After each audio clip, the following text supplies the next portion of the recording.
നമ്മൾ ഇന്ന് നോക്കാൻ പോകുന്നത് ലോസ് ഓഫ് മോഷൻ എന്ന് പറയുന്ന പാഠമാണ്. +1 ലോസ് ഓഫ് മോഷൻ എന്ന് പറയുന്ന പാഠമാണ്.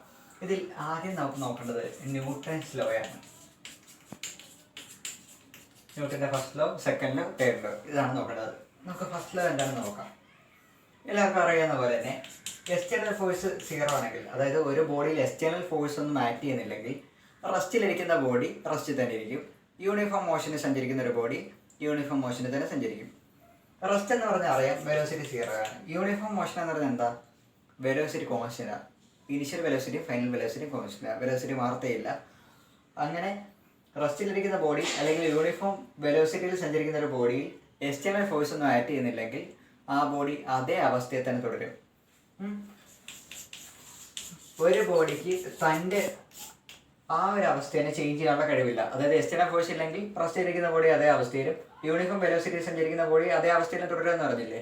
അതിന് ആ ബോഡിക്ക് തന്നെ അതിൻ്റെ ആ ഒരു അവസ്ഥയെ ചേഞ്ച് ചെയ്യാൻ പറ്റില്ല. ആ ഒരു പ്രോപ്പർട്ടീനെ വിളിക്കുന്ന പേരാണ് ഇനർഷ്യ. ഇനി നമ്മൾ നോക്കാൻ പോകുന്നത് സെക്കൻഡ് ലോ ആണ്.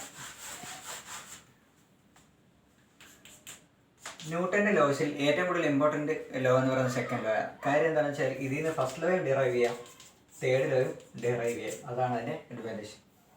ഇത് പറയുന്നത്രേ ഉള്ളൂ. Rate of change of linear momentum. Linear മൊമെൻറ്റത്തിൻ്റെ ചേഞ്ചാണ് ഡി പി. അതിൻ്റെ റേറ്റ് എന്ന് പറഞ്ഞാൽ dp/dt. എന്തിനോട് പ്രൊപ്പോർഷനലാണ്? അപ്ലൈഡ് ഫോഴ്സിനോട് പ്രൊപ്പോർഷനലാണ്. ഇതാണ് ന്യൂട്ടൻ്റെ second law. Rate of change of linear momentum applied ഫോഴ്സിന് പ്രൊപ്പോർഷനലാണ്. അത് വേണമെങ്കിൽ നമുക്ക് F പ്രൊപ്പോർഷണൽ ടു dp/dt എന്ന് എഴുതാമല്ലോ. F = കോൺസ്റ്റന്റ് ടു dp/dt എന്ന് വരും. അന്നേരം ആ കോൺസ്റ്റന്റ് വാല്യൂ 1 ആയതുകൊണ്ട് F = dp/dt എന്ന് തന്നെ വരും. ഇനി d/dt ഓഫ് മൊമെൻറ്റം കണ്ടുപിടിക്കുന്നത് എങ്ങനെയാ? മാസിനെയും വെലോസിറ്റിനെയും ഗുണിച്ചാൽ കിട്ടുന്ന സാധനമല്ലേ മൊമെൻറ്റം. അന്നേരം mv നമുക്ക് എഴുതാം. ഇനി പ്രോഡക്റ്റ് റൂൾ അപ്ലൈ ചെയ്യാം. ഫസ്റ്റ് ഇൻറ്റു ഡെറിവേറ്റീവ് സെക്കൻഡ്, അതായത് m × dv/dt plus second into derivative first, അതായത് v × dm/dt. ഇതാണ് ന്യൂട്ടൻ്റെ സെക്കൻഡ് ലോയുടെ ഇക്വേഷൻ. പിന്നെ മിക്ക കേസിലും മാസ് കോൺസ്റ്റന്റ്, അതായത് dm/dt 0 ആയിപ്പോൾ മിച്ചം m × dv/dt കിട്ടും. ചേഞ്ച് ഇൻ വെലോസിറ്റിയുടെ ചേഞ്ച് ഇൻ ടൈം എന്താണ്? ആക്സിലറേഷൻ. സോ F = ma എന്ന് പറയുന്ന സാധനം നമുക്ക് കിട്ടും. ഇനി നമുക്ക് അടുത്ത് നോക്കേണ്ടത് ന്യൂട്ടൻ്റെ തേർഡ് ലോയാണ്. തേർഡ് ലോ കൂടുതലൊന്നും ഞാൻ പറഞ്ഞില്ല, എല്ലാവർക്കും അറിയുന്ന കാര്യം. For every action there is an equal and opposite reaction. ആ ഡെഫിനേഷൻ മാത്രം പഠിച്ചാൽ മതി, വേറെ പ്രത്യേകിച്ച് വലിയ സിഗ്നിഫിക്കൻസ് ഒന്നുമില്ല. ഇനി അടുത്തത് law of conservation of momentum.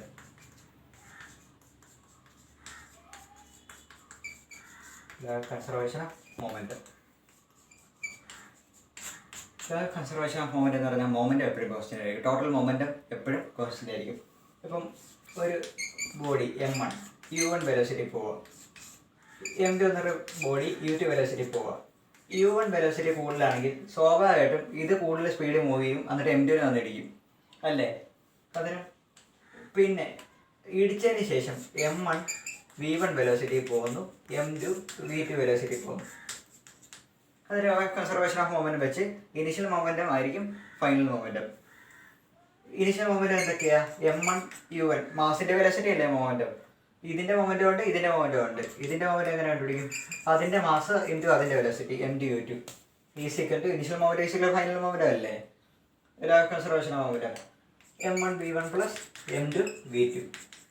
ഇതാണ് law of conservation of momentum. ഇനി ഇതിൻ്റെ വേറൊരു ആപ്ലിക്കേഷനാണ് റീകോയിൽ വെലോസിറ്റി ഓഫ് ഗൺ കണ്ടുപിടിക്കുന്നത്. റീകോയിൽ വെലോസിറ്റി ഓഫ് ഗൺ അല്ലെങ്കിൽ റീകോയിലിംഗ് ഓഫ് ഗൺ എന്നൊക്കെ പറയും. അതായത് നമ്മൾ ബുള്ളറ്റ് ഗണ്ണിൽ നിന്ന് ഫയർ ചെയ്യുന്ന സമയത്ത് ആ ബുള്ളറ്റ് ഗണ്ണിലോട്ടൊരു ഫോഴ്സ് എക്സെപ്റ്റ് ചെയ്യും, അന്നേരം ഗണ്ണ് ബാക്കിലോട്ട് മൂവ് ചെയ്യും.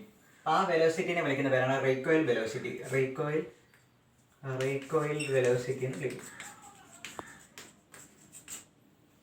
ഇനിഷ്യൽ മൊമെൻറ്റ് എത്രയായിരിക്കും? 0. ഫയർ ചെയ്യുന്നതിന് മുമ്പ് കാര്യം ഗണ്ണും മൂവ് ചെയ്യുന്നില്ല, ബുള്ളറ്റും മൂവ് ചെയ്യുന്നില്ല. അതിൽ രണ്ടുപേരുടെ വെലോസിറ്റി 0 ആണ്. അതുകൊണ്ട് ഇനിഷ്യൽ മൊമെൻറ്റ് എത്രയായിരിക്കും? 0 ആയിരിക്കും. ഇനി ബുള്ളറ്റ് നമ്മൾ ഫയർ ചെയ്യുന്ന സമയത്ത് v വെലോസിറ്റി പോയെന്ന് വെച്ചോ, അന്നേരം ഗണ്ണ് റീകോയിൽ ചെയ്യും. ആ വെലോസിറ്റി ക്യാപിറ്റൽ V ആണെന്ന് വെച്ചോ, ബുള്ളറ്റിൻ്റെ മാസ് m ഉം ഗണ്ണിൻ്റെ മാസ് ക്യാപിറ്റൽ എം ആണെന്ന് ഇരിക്കട്ടെ. ഈ ബുള്ളറ്റിൻ്റെ വെലോസിറ്റിനെ വിളിക്കുന്ന പേര് മസിൽ വെലോസിറ്റി എന്ന്. Muscle velocity. ഇനി നോക്കിക്കേ, ഫൈനൽ മൊമെന്റ് എന്തൊക്കെ വരും? ഗണ്ണിൻ്റെ മൊമെന്റ് വരും, ബുള്ളറ്റിൻ്റെ മൊമെന്റ് വരും. ഗണ്ണിൻ്റെ മൊമെന്റ് എത്ര? എം വി പ്ലസ് ബുള്ളറ്റിൻ്റെ എം വി. ഈ റീക്വൽ വെലോസിറ്റി എങ്ങനെ കണ്ടുപിടിക്കാൻ പറ്റും? M v is equal to minus m v എന്ന് വരത്തില്ലേ? V is equal to minus m v divide by capital. ഇതാണ് റീക്വൽ വെലോസിറ്റിയുടെ ഇക്വേഷൻ.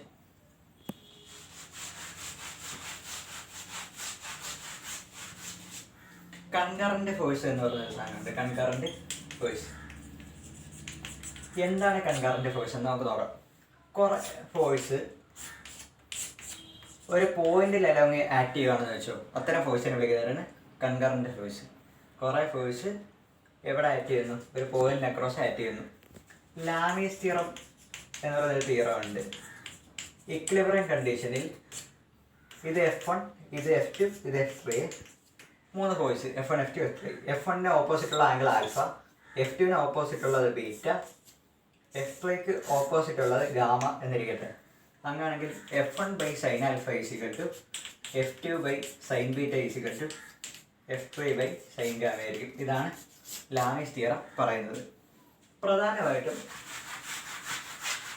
നമ്മുടെ നേച്ചറിൽ 4 ഫോഴ്സാണുള്ളത്, 4 ഫണ്ടമെൻ്റൽ ഫോഴ്സാണുള്ളത്.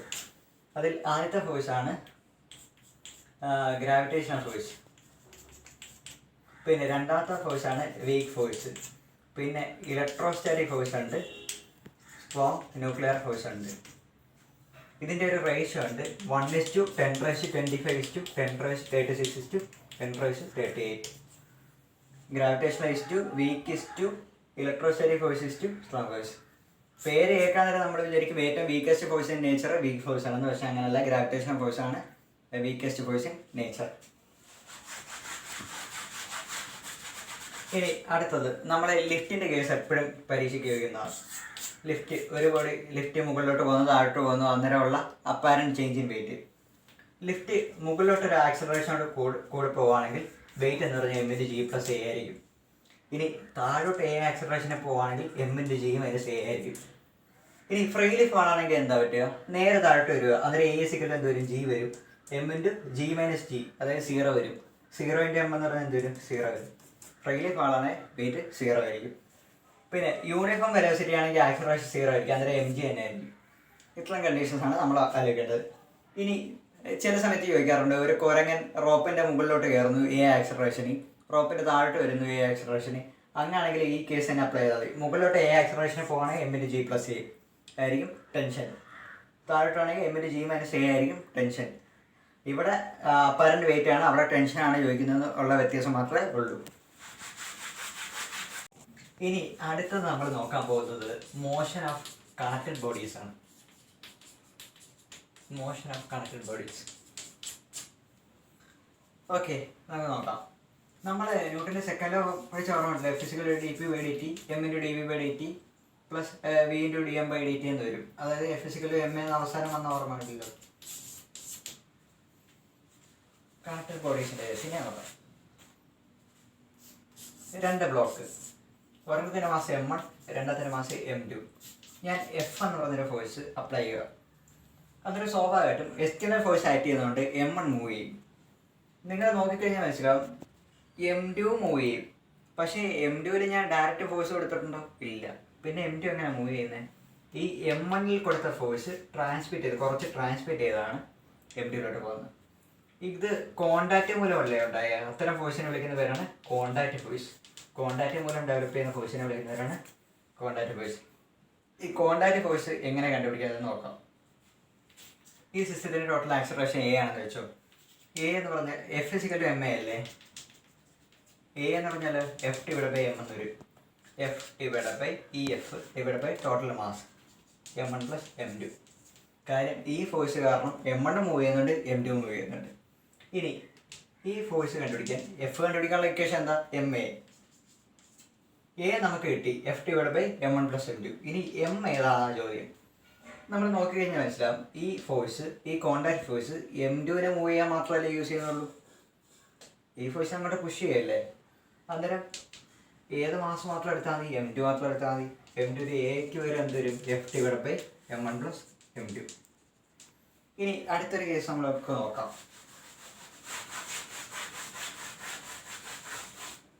3 ബ്ലോക്ക്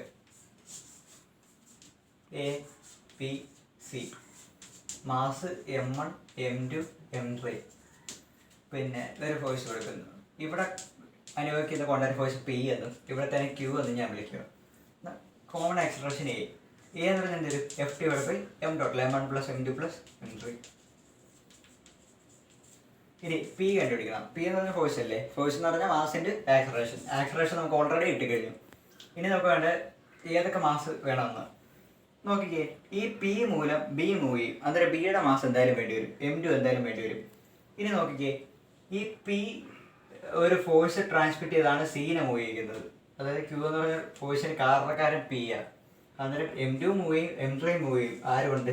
P മൂലം. അതുകൊണ്ട് ആ രണ്ടിൻ്റെ മാസ് എടുക്കേണ്ടി വരും. അന്നേരം M2 + M3 × A എന്ന് വരും. എക്ക് വരെ F/M1 + M2 + M3 എന്ന് ഇട്ട് കൊടുക്കുക.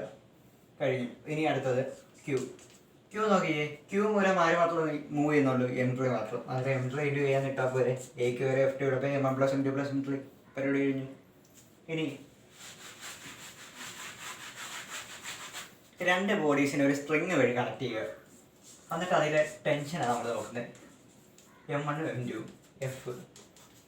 ഞാൻ ഈ M2 പിടിച്ച് വലിക്കുക, M2 ഇവിടെ നിന്ന് പിടിച്ച് വലിക്കുക. അങ്ങാണെങ്കിൽ ഇവിടെ ഒരു ടെൻഷൻ ഡെവലപ്പ് ചെയ്യും. ടെൻഷൻ എപ്പോഴും പുള്ളിങ് ഫോഴ്സാണ്. അത് നോക്കിക്കേ, A എന്ന് പറഞ്ഞാൽ F/M1 + M2. നമ്മൾ നേരത്തെ പറഞ്ഞ പോലെ ടെൻഷൻ എന്ന് പറഞ്ഞാൽ ഫോഴ്സ് ആയതുകൊണ്ട് M × A എന്ന് വരും. എക്ക് വരെ ഇത് ഇട്ട് കൊടുക്കുക, എമ്മിന് വരെ എന്തിട്ട് കൊടുക്കും? ടെൻഷൻ എന്ന് പറഞ്ഞാൽ വലിക്കത്തല്ലേ ഉള്ളൂ. അന്നേരം M1 മാത്രമല്ല ഈ ടെൻഷൻ വലിക്കുന്നുള്ളൂ. കാര്യം ഈ ഫോഴ്സ് മൂലം M2 മൂവ് ചെയ്യും, ഈ ടെൻഷൻ വഴി M1 മൂവ് ചെയ്യും. അന്നേരം ആ ടെൻഷൻ വഴി മൂവ് ചെയ്യുന്ന M1 മാത്രമേ ഉള്ളൂ. അന്നേരം M1 × A എന്നാണ് വരുന്നത്. ഇനി ഒരു ബ്ലോക്കും കൂടി ഉണ്ടെങ്കിലോ?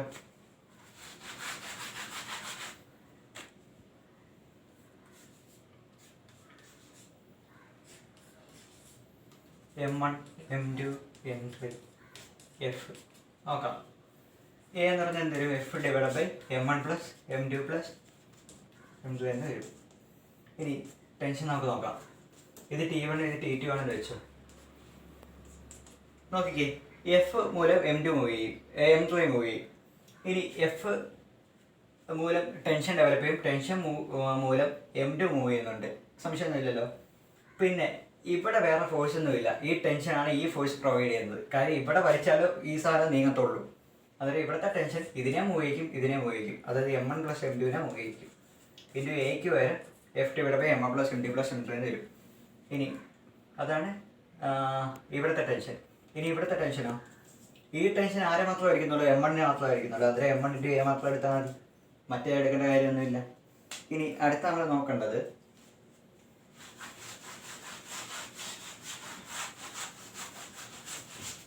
ഫ്രിക്ഷൻ എന്ന് പറയുന്ന ഒരു ടോപ്പിക്കാണ്. ഫ്രിക്ഷൻ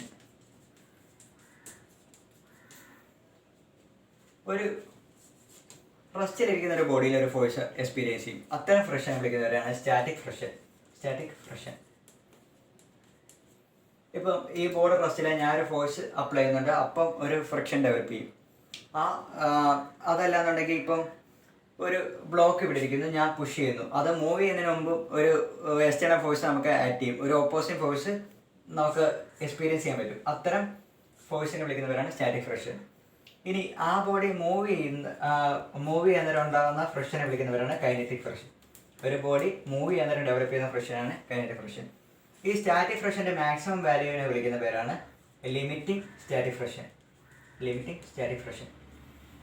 ഇനി കോഎഫിഷ്യന്റ് ഓഫ് ഫ്രിക്ഷനെ ഡിനോട്ട് ചെയ്യുന്ന ലെറ്റർ മ്യൂ ആണ്. ഈ ലിമിറ്റിംഗ് സ്റ്റാറ്റിക് ഫ്രിക്ഷൻ കണ്ടുപിടിക്കുന്ന ഇക്വേഷൻ FL = μ × N ആണ്. N എന്ന് പറഞ്ഞാൽ നോർമൽ റിയാക്ഷൻ ആണ്. അത് ഒരു ബോഡി റെസ്റ്റ് ചെയ്തിരിക്കുകയാണെങ്കിൽ നേരെ N മുകളിലോട്ടും mg താഴോട്ടും, അതായത് വെയിറ്റ് ഓഫ് ദ ബോഡി തന്നെയായിരിക്കും നോർമൽ റിയാക്ഷൻ. അതായത് μmg എന്ന് വരും ലിമിറ്റിംഗ് സ്റ്റാറ്റിക് ഫ്രിക്ഷൻ്റെ ഇക്വേഷൻ. ഇനി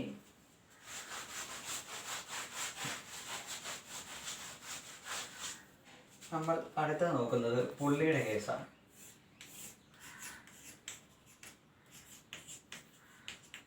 ഒരു പുള്ളി M1 M1 mass M2 mass. ഇത് M1ൻ്റെ മാസമാണ് കൂടുതലെങ്കിൽ സ്വാഭാവികമായിട്ടും ഈ സാധനം താഴോട്ട് വരും. അതായത് ആക്സലറേഷൻ ഇവിടെ നോക്കണ താഴോട്ടായിരിക്കും. അന്നേരം ഈ സാധനം മുകളിലോട്ട് പോകത്തില്ലേ, അന്നേരം ഇവിടുത്തെ ആക്സലറേഷൻ മുകളിലായിരിക്കും. നമുക്കറിയാം, ഒറ്റ ഇക്വേഷൻ പഠിച്ചാൽ മതി. Net force equal to mass into acceleration. Net force equal to MA ആണ്. ഇവിടെ നോക്കിയേ, നമ്മൾ പരിഗണിക്കുന്ന ബോഡിയുടെ എവയായിരിക്കും ടെൻഷൻ. നമ്മൾ ഈ ബോഡിയാണ് നോക്കുന്നത്, ടെൻഷൻ ഈ ബോഡിക്ക് എവയായിരിക്കും. ഈ ബോഡിയാണ് നമ്മൾ പരിഗണിക്കുന്നതെങ്കിൽ ടെൻഷൻ ഈ ബോഡിക്ക് എവയായിരിക്കും. അതായത് ഇങ്ങോട്ട് വന്നു കഴിഞ്ഞാൽ ബോഡിക്ക് എടുത്തോട്ടാ, പക്ഷെ അങ്ങനെയല്ല ഡയറക്റ്റ് ചെയ്ത് ബോഡിക്ക് എവയാണ്. ഇനി നോക്കേണ്ട കാര്യം, ഇവിടുത്തെ നെറ്റ് ഫോഴ്സ് നമുക്ക് നോക്കണം. നെറ്റ് ഫോഴ്സ് നമ്മൾ നോക്കുന്ന കേസ്, ഇവിടെ weight of the body M2G ഉണ്ട്, ഇവിടെ weight of the body M1G ഉണ്ട്. ഓക്കെ ആണല്ലോ. ഇനി നെറ്റ് ഫോഴ്സ് നമുക്ക് നോക്കാം. ഇവിടെ ഈ ബോഡി മുകളിലോട്ട് പോകണമെങ്കിൽ മുകളിലോട്ടുള്ള ഫോഴ്സ് ആയിരിക്കണം കൂടുതൽ കമ്പയർഡ് ടു താഴെയുള്ള ഫോഴ്സിന്. അതായത് ഇവിടെ ടെൻഷനാണ് കൂടുതൽ M2Gനേക്കാളും. അതിൻ്റെ നെറ്റ് ഫോഴ്സ് എന്ന് പറയുന്നത് T മൈനസ് M2G അല്ലേ വരത്തുള്ളൂ. വലുത് മൈനസ് ചെറുതല്ലേ, ഈസിക്കൽ എന്ത് വരും, M2A എന്ന് വരും. ഇനി അതേപോലെ ഇവിടുത്തെ കേസോ, നെറ്റ് ഫോഴ്സ് ഇവിടെ താഴത്തെ ഫോഴ്സ് അല്ലേ കൂടുതൽ, കാര്യം ഈ ബോഡി താഴോട്ടാണ് വരുന്നത്. അന്നേരം ഇതാണ് വലുത്, M1A മൈനസ് T അല്ലേ difference, is equal to M1G minus T is equal to M1A. M1G minus T is equal to M1A. മനസ്സിലായല്ലോ. ഇനി ഇത് രണ്ടും കൂടി ആഡ് ചെയ്ത് കഴിഞ്ഞാൽ എന്ത് വരും, ടെൻഷനും പോകും. പിന്നെ M1G മൈനസ് M2G, അവിടെ നിന്ന് നമുക്ക് G കോമൺ എടുക്കാം. അന്നേരം M1 minus M2 into G is equal to M1A plus M2A. അതായത് M1 plus M2 into A എന്ന് വരും. A എന്ന് പറഞ്ഞാൽ അന്നേരം എന്ത് വരും, M1 minus M2 into G divided by M1 plus M2. കാണാൻ പഠിക്കേണ്ട ആവശ്യമൊന്നുമില്ലല്ലോ. ഇനി ടെൻഷൻ കണ്ടുപിടിക്കാൻ വേണ്ടി ഏതെങ്കിലും ഒരു ഇക്വേഷൻ ഇട്ടെടുത്താൽ മതി. ഈ എയുടെ വാല്യൂ എടുത്ത് ഏതെങ്കിലും ഒരു ഇക്വേഷൻ ഇട്ടെടുത്താൽ T എന്ന് പറഞ്ഞാൽ 2M1 M2G divided by M1 plus M2 എന്ന് വരും. ഇത്രയുള്ള പരിപാടി. ഇനി അടുത്തത്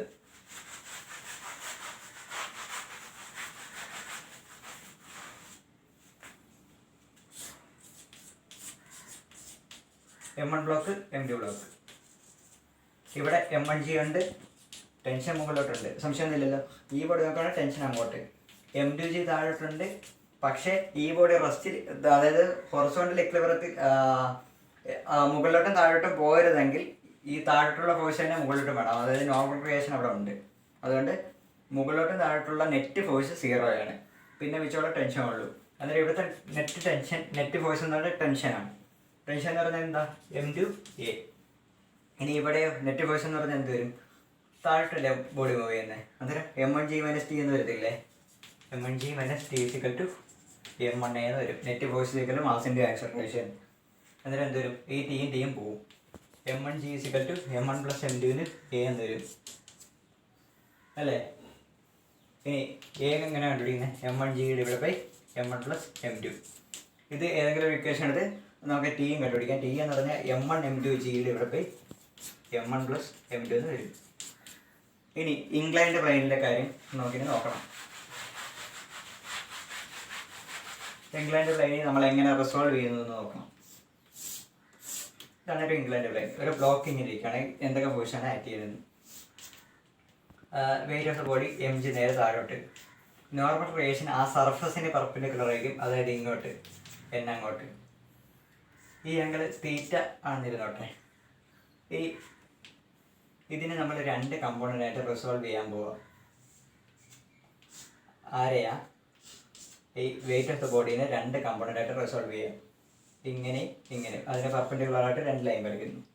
ഓക്കെ അല്ലേ, സംശയമൊന്നുമില്ലല്ലോ. ഇനി നമുക്ക് വേണ്ടത് ഈ ആംഗിൾ എത്രയാണെന്നാണ് നമുക്ക് നോക്കേണ്ടത്. ഇത് തീറ്റയാണ്, ഇത് 90 ആണ്.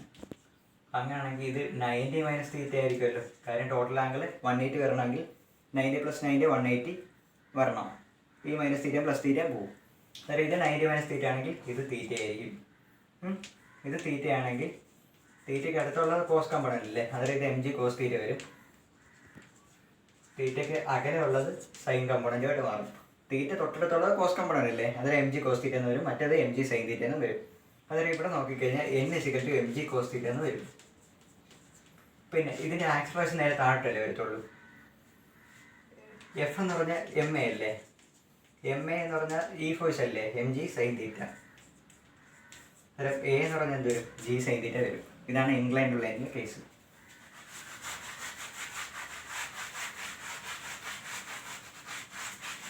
ഇനി ഇംഗ്ലണ്ട് ലൈനിൽ കൂടെ ഒരു ബോഡി മൂവ് ചെയ്യുകയാണെന്ന് വെച്ചു. മൂവ് ചെയ്യുമ്പോൾ സംഭവിക്കുന്നത് ഞാൻ പറഞ്ഞ പോലെ എം ജി നേരെ താഴോട്ട് എൻ അല്ലെങ്കിൽ ആറ് വെച്ച് ഡിനോട്ട് ചെയ്യാറുണ്ടായിരുന്നു നോർമൽ റേഷനെ. M G sine theta, m G cos theta. ഇനി ഫ്രിക്ഷൻ ഉണ്ടെങ്കിൽ ഈ ബോഡി താഴോട്ട് മൂവ് ചെയ്തുകൊണ്ടിരിക്കുകയാണ്. ഫ്രിക്ഷൻ ഉണ്ടെങ്കിൽ നേരെ ഫ്രിക്ഷൻ എഫ് അവിടെ കാണും. എഫ് കണ്ടുപിടിക്കുന്നത് എങ്ങനെ? Mu into n. Mu into എന്നിന് പകരം എം ജി കോസ് തീറ്റ അല്ലേ, കാര്യം ഈ ബോഡി അങ്ങോട്ടും ഇങ്ങോട്ടും മൂവ് ചെയ്യുന്നില്ല, അന്നേരം നെറ്റ് ഫോഴ്സ് 0 ആയ, അതായത് ഇത് എന്നും എം ജി കോസ് തീറ്റ ഈക്വല, അന്നേരം എഫ് എന്ന് പറഞ്ഞാൽ mu M G cos theta എന്ന് വരും. അതായത് നെറ്റ് ഫോഴ്സ് നോക്കിക്കേ, താഴോട്ടാണ് മൂവ് ചെയ്യുന്നത്, അന്നേരം എം ജി സൈൻ തീറ്റയാണ് കൂടുതൽ. ഡിഫറൻസ് അല്ലേ നമുക്ക് വേണ്ടത്. ഇങ്ങോട്ട് എന്തുണ്ട്? Mu M G cos theta, അന്നേരം m G sine theta minus mu M G cos theta എന്ന് പറഞ്ഞാൽ എന്ത് വരും? നെറ്റ് ഫോഴ്സ് എന്ന് പറഞ്ഞാൽ എം എ അല്ലേ, എം എന്ന് വരും. അന്നേരം എ എന്ന് പറഞ്ഞാൽ എന്ത് വരും? എല്ലാ എമ്മും പോവും. G sine theta minus mu G cos theta. F ആണെന്നുണ്ടെങ്കിലോ m G sine theta minus mu M G cos theta. ഇനി വർക്ക് കണ്ടുപിടിക്കാനോ? ഫോഴ്സിൻ്റെ ഡിസ്പ്ലേസ്മെൻ്റ് അല്ലേ, ഡിസ്പ്ലേസ്മെൻറ്റ് എസ് ആണെന്ന് വെച്ചോട്ടെ. എസ് ആണെങ്കിൽ എന്ത് വരും? ഫോഴ്സിൻ്റെ ഡിസ്പ്ലേസ്മെൻറ്റ്. ഫോഴ്സ് എന്ന് പറഞ്ഞാൽ M G sine theta minus mu M G cos theta into S. ഇനി ഈ ബോഡി മുകളിലോട്ടാണ് പോകുന്നതെങ്കിൽ പ്ലസ് സൈൻ ആയിരിക്കും വരിക. ഇനി നമ്മൾ നോക്കേണ്ട അടുത്ത കേസ് ടൈം. എത്ര ടൈം കൊണ്ട് വരുമെന്ന് നമുക്കറിയാം. S equal U T plus half A T square. ഇവിടെ ഇനിഷ്യൽ വെലോസിറ്റി 0 ആണെങ്കിൽ ഈ ടൈം അങ്ങ് പോകും. S equal half A T square എന്ന് വരും. എസ് എന്ന് പറഞ്ഞാൽ ഈ ഡിസ്റ്റൻസ് ആണ്, എത്ര ദൂരം സഞ്ചരിക്കുന്നു. ഇനി ടൈം കണ്ടുപിടിക്കാൻ ടി സ്ക്വയർ എന്ന് പറഞ്ഞാൽ 2s ഡിവൈഡ് ബൈ എ എന്ന് വരത്തില്ലേ. ടി എന്ന് പറഞ്ഞാൽ root T 2s by A. 2s by എക്ക് വരെ നമ്മൾ കണ്ടുപിടിച്ചു G sine theta minus mu G cos theta. Mu G cos theta. ഇനി നമ്മുടെ മുകളിലോട്ടാണ് വരുന്നതെങ്കിലോ പ്ലസ് വരും. ഇത്രയും കേസേ ഉള്ളൂ. ഇതോടെ ഈ പാഠം കഴിഞ്ഞിട്ടില്ല. ഇനി 2 സാധനം കൂടെ ഉണ്ട്. ഒന്ന് ആംഗിൾ ഓഫ് ഫ്രിക്ഷനും ആംഗിൾ ഓഫ് റീപോസും. ആംഗിൾ ഓഫ് ഫ്രിക്ഷൻ എന്ന് പറഞ്ഞാൽ എത്ര ഉള്ളൂ? ഒരു ബോഡി എഫ്, ഇത് ഒരു ഫോഴ്സ് നമ്മൾ അങ്ങോട്ട് കൊടുക്കുന്നു, അന്നേരം ഫ്രിക്ഷൻ സ്വാഭാവികമായിട്ട് ഇങ്ങോട്ട് ആക്ട് ചെയ്യും, സംശയമൊന്നുമില്ലല്ലോ. പിന്നെ നോർമൽ റിയാക്ഷൻ മുകളിലോട്ട്. അന്നേരം ഈ ഫ്രിക്ഷണൽ ഫോഴ്സിൻ്റെ നോർമൽ റിയാക്ഷൻ്റെ റിസൾട്ടൻ്റ്. ഓക്കെ, ഈ റിസൾട്ടൻറ്റിനും നോർമൽ റിയാക്ഷനും അടക്കമുള്ള ആംഗിളിനെ വിളിക്കുന്നവരാണ് ആംഗിൾ ഓഫ് ഫ്രിക്ഷൻ. അത് കണ്ടുപിടിച്ച tan alpha equal to mu എന്ന് വരും. ഇനി ആംഗിൾ ഓഫ് റീപോസ് എന്നുള്ള സാധനമുണ്ട്. അതായത് ഏത് ഇൻക്ലിനേഷനിലാണ് ഈ സാധനം താഴോട്ട് വീഴുന്നത്, അത് തീറ്റ വെച്ചാണ് അടിയിട്ട് ടാൻ തീറ്റ മ്യൂ എന്ന് കിട്ടും. ഇത്രയും കാര്യങ്ങൾ പഠിച്ചു കഴിഞ്ഞാൽ ഈ പാഠം അത് കഴിഞ്ഞു.